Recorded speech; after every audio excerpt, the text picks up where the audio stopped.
ну даже вот этого Статкевича. Ну, говорю, ну человек уже на исходе. Он же уже скоро помрет, не дай бог в тюрьме. Ну зачем это надо? Ну, он хочет быть лидером.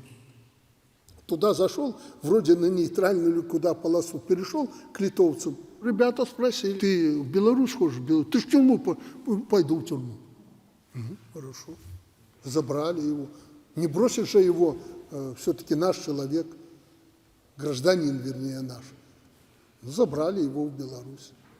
Зачем обижать?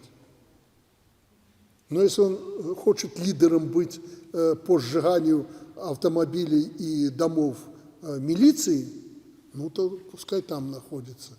Если он хочет свою старость как-то оформить и по-человечески прожить ее, ну хотя бы как Поздняк, тот уже вразумило ему, что санкции это не против Лукашенко, это против народа. Но если ты хочешь по-человечески, ну хватит уже, повоевал.